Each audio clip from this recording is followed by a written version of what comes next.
Hey, I'm Tyler. And I'm Katie. You're listening to Not-Stalgia, the podcast that's intended to be used as a record of humanity for any alien species who might hear it. Good God. They're going to know all about it, all about our things we're nostalgic for. They're going to learn the word nostalgia. You think other species have nostalgia? Do you think other species on Earth have nostalgia? Does like a squirrel long for its childhood? No, a squirrel's like, gotta eat these nuts, gotta bury these nuts. But do you think it's like, wow, I remember when I was a baby and No. my mother would feed me the nuts and I didn't have to do it? Absolutely not. Kate, have you ever seen... Nanu.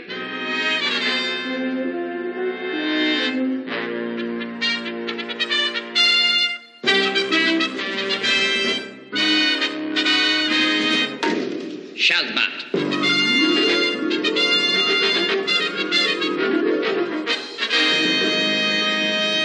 Mork and Mindy? No. Just like Laverne and Shirley, it's another Happy Days spinoff that has the title with two names and an and sign in between. Sure. Follows a trend. What is your favorite Robin Williams performance you've ever seen? Do I have one? Do you have one? Did you... You know what I really liked him in? I really liked him in Hook. Hook. I've never seen Hook. Did you Wow. like Hook as a kid? I watched it at my grandma's because she had infinite VHS tapes somehow. She's got the movies. She really does. It's amazing. And made for a pretty amazing childhood because we could watch like any movie we wanted over there, which was pretty sweet. We paint you as, and you paint yourself as someone who had no media, no access. I had VHSs. It was all grandma curated. Oh yeah, my grandma also access. had a special tape rewinder, which was really What was it fun. shaped like? It was like a box and you put your tape in it and then it would rewind it so that you could then start another movie while the other movie was rewinding. My grandfather had one of those, but it was shaped like a sports car. Oh, that's nice. So you put it in, you'd hear it rooming, and it was kind of cool. My grandma invented binge watching. She has like 6 tape rewinders, so you can really get them They're going. ready. But yeah, I'm going to go with Hook. I feel like Hook is a pretty... We're going to have to watch Hook. Isn't it about the bittersweetness of aging and things like that, right? Because it's Robin Williams as Peter Pan? Yeah. Wow, we got to watch Hook. It's pretty good. Long before Robin Williams was a movie star, he blew everyone away in his 1978 performance in Happy Days, episode My Favorite Orkin. We just watched it 2 weeks ago. It was pretty wacky. Because it was such a bad script, he salvaged it with his improv skills, and it's just absolutely cocaine-fueled, wild energy. And as the story goes, a lot of cocaine. 4 days after they filmed that episode, before it even aired and audiences could react, ABC got him under contract for his own spin-off called Mork and Mindy. The premise is Mork, who, if you remember, was an alien visiting Richie Cunningham on Happy Days, although at the end they revealed it was a dream, I believe. Unclear. But I think the point here is that it wasn't really a dream. He just made them think it was a dream. Mork returns to Earth, but this time he's not going into the past because it's always more complicated to make a period piece TV show. They bring him to the present, which is 1978 when this was made, because I guess he can just move through time as well as space. He's living in Boulder, Colorado. Okay. And his assignment is to observe human behavior, and he's going to report back to, whoever's in charge on his planet. He meets a young woman named Mindy, and when they meet in the pilot, she's distraught because she's just been broken up with. And Mork, for whatever reason, tells her the truth about himself, so she knows he's an alien. Okay. And his mission, and she believes him, and she offers to let him live in her attic. So the humor of this show is based on Mork's weird... He's from Ork, the planet Ork, O-R-K, Mork from Ork. He has weird customs, he sits on his head, he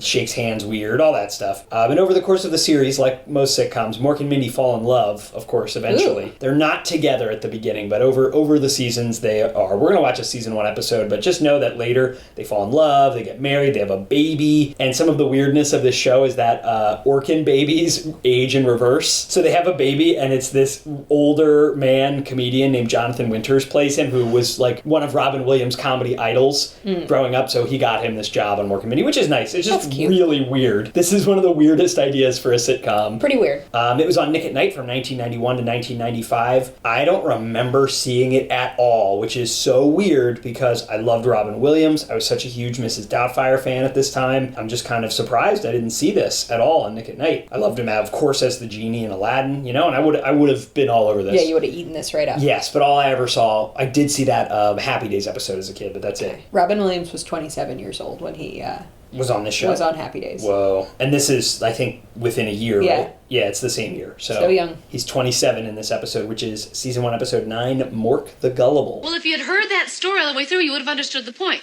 See, Chicken Little thought an acorn dropped in his head, and because of that, he thought the sky was falling, and that means that he was gullible. That was the point. Oh, therefore, if I think the sky is falling ipso facto, I am gullible.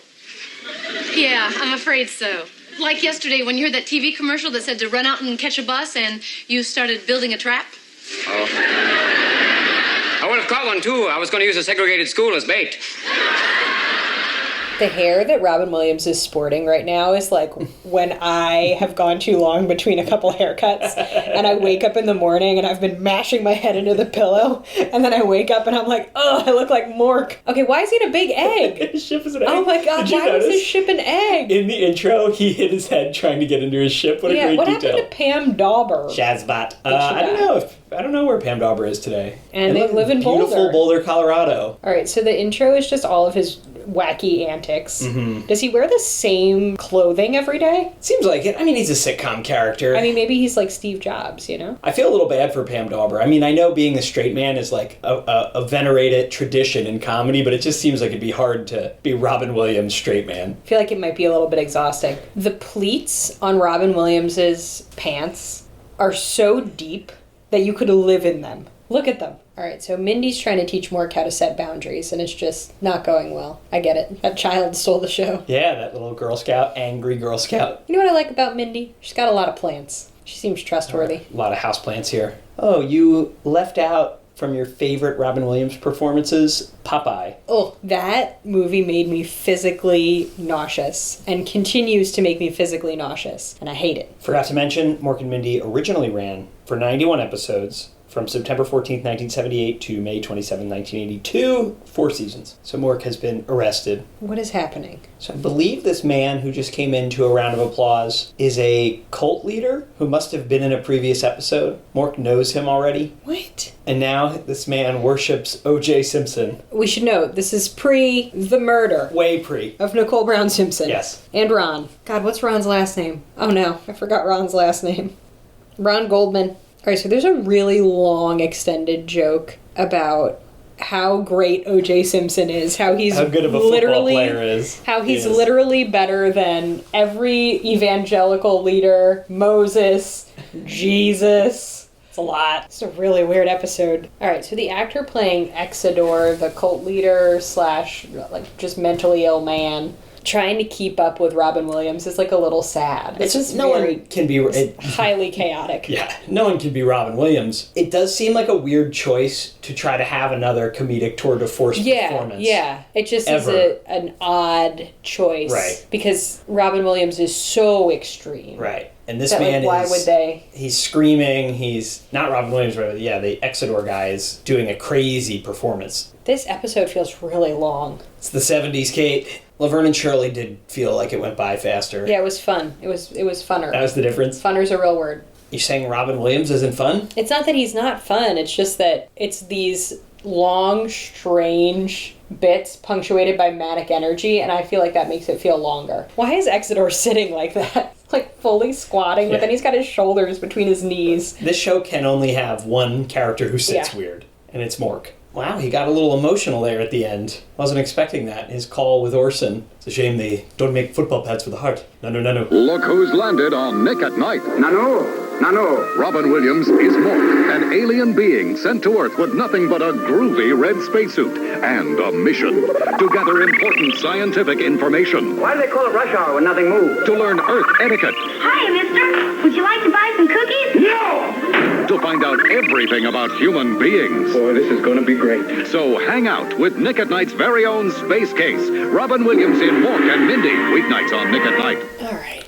Okay. So, Just need a rest. what'd you think of that? It was just too much. It was all too much. It was too much dialogue, and then too much manic energy, and then a long, protracted joke about O.J. Simpson, who's an actual murderer. He wasn't at the time. Well, actually, I don't know. Maybe he was. Maybe he was, but he definitely was a few years later. He murdered any teams he played against. He actually murdered 2 people and was never convicted. Yeah, that was really weird. It's so weird seeing the traditional trappings of a sitcom all wrapped around Robin Williams. It's just very bizarre. Yeah, he's too funny to be here almost. Yeah. And so it doesn't jive that well. And then it's like Mindy's dad, the guy, I guess he's the owner of the music store they all seem to work at. It's just like he feels like he's right out of a normal sitcom. So does Mindy. They're just like normal sitcom characters who are like gently kind of funny. Yeah. in like a saccharine way, and then you have Robin Williams just going absolutely nuts. It's just so weird. Very bizarre. Yeah, I feel like the energy is a little bit weird. Here's what I liked about it. The 70s color scheme. Oh, man. Mork's stripes that he has on things are real nice. Pleats that you could live in. The pleats are a bit much, but there was a like a bubbly type jacket, like a windbreaker on their door, and it had those great like 3 earth tony stripes on it. Love it. I know you live for that. Great hair on Robin Williams. Great outfits. Good stripes. Maybe not his pleats, but otherwise. Anything else you like about it? Not really. Boulder, Colorado. Nice scenery. That one shot of Boulder, Colorado in the opening credits when they're driving the Jeep. But that's really it. That's it, huh? Yeah, that was a lot. I thought I'd like this more. It's fine, but it's like... It's a weird fit. Yeah, it's like not even a square peg in a round hole in terms of Robin Williams and sitcom. It's like a square peg and then a fishing lure. You know? Like there's no... And like I get it, it's the whole setup is just an excuse for like Robin Williams to deconstruct societal norms because he doesn't understand anything, but it's fun. He's funny. I enjoyed his performance. I wish they had gone harder on that. Right. They do, it seems. You know, this one was all about like him being gullible and learning not to trust everyone at the... I don't know. It was fine, and he's wild, but it's bizarre. Absolutely bizarre. Somehow that Happy Days episode turned into this 4-season series. We didn't even get to, like I said, when their adult older man baby shows up. There's a lot going on here. So, not your favorite of the sitcoms we've watched. The older sitcoms, huh? That's okay. All right, tune in next week for something not from the 70s, something from the 90s, maybe the 80s. I guess I need to look ahead at our schedule and figure out what we're recording. Anyway, thanks for listening, and we'll see you next week. Go to Not-Stalgia.org to find all our episodes. Email us what you want us to watch and cover on this podcast, Not-Stalgia@AOL.com, or DM us on our many social media platforms. Instagram, that's the main one. We do have a Twitter, but look up Not-Stalgia there. Do it. Nanu. How do you say it? Nanu. No. Shazbot, are we recording? If you need a taste of good TV, don't cook tonight. Watch Nick at Night. Good TV. Every night for the TV generation. Hey, before this episode ends, we have to reconvene for an emergency podcasting session. Oh, no. It's not really an emergency, but long story short. Drop my croissant. This episode, listeners just finished listening to it, Mork and Mindy. It's done, it's locked, it's edited, it's all done. It's actually, I'm going to post it later tonight, so. Okay. But before I do, I realized that there's something I missed in my research that I think we cannot skip here. We need to include it. I think we would have been remiss to not include this, and I'm really glad I discovered this just in time before this episode goes up. This is a segment I want you to watch from the pilot episode of Mork and Mindy. You'll see why I really want you to watch it in a minute. This is just a little piece. That pilot is 2 full episodes long, so it's like an hour. This is a 15-minute portion of that. Okay, ready? Okay. Check it out. I've come for very important information. When I was here before, I observed an earth ritual that I could not comprehend. It drove me zazbat.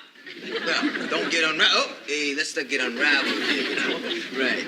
Well, just talk about it. What is this particular ritual that made you this bit? Men dating women. Well, I think you came to the right place. Well, what is it you want to know? Why a man dates a woman. Don't men date women on your planet, Dave? Hard to tell. Parts are interchangeable. Right now, Robin Williams is doing his impression of Desi Arnaz. Okay, so now they've time warped back to Happy Days. Yeah, because he's telling Mindy a story about the last time he was on Earth when he was there to see his friend, the Fonz. They are not friends. The Fonz and Mork are mortal enemies. Yeah, you remember how they battle. Yeah, that's how they left it. And I think that the Fonz may be an extraterrestrial. Cue alien sound effects and the addition of the big egg. We can see the big egg descending outside, and it's going wee wee wee wee wee. And Henry Winkler is going, "Who's going wee wee wee? Huh? Who's going wee wee wee?" All right, so Mork has traveled inside of his metallic egg to speak to Arthur Fonzarelli about dating women. Well, it's because on Orc, as you just heard, everyone is intersex and can be male, female, or whatever. If you were consuming Happy Days and you were cool with Mork being whatever gender and sexuality Mork is, but you're mad about, I don't know, literally anything to do with the LGBTQ plus community right now, write in so I can tell you why you're a chump. All right, so now the Fonz is describing kissing, which is just disturbing. Sliding your lips around. Oh, look, Fonzie is all about consent. Oh, never mind. I swear to God. If Laverne and Shirley show up in this, I'm going to leave the podcast forever. Would this have blown your mind as a kid? 'Cause Yes. It was like a double crossover. Yes. It was like a crossover to the crossover. It was like a 6-braid plate. Kate, it blew my mind now, and I'm 30. What is Henry Winkler's hair in this? It's miraculous. The Fonz, babe. You're not getting Laverne and Shirley. You're just getting Laverne.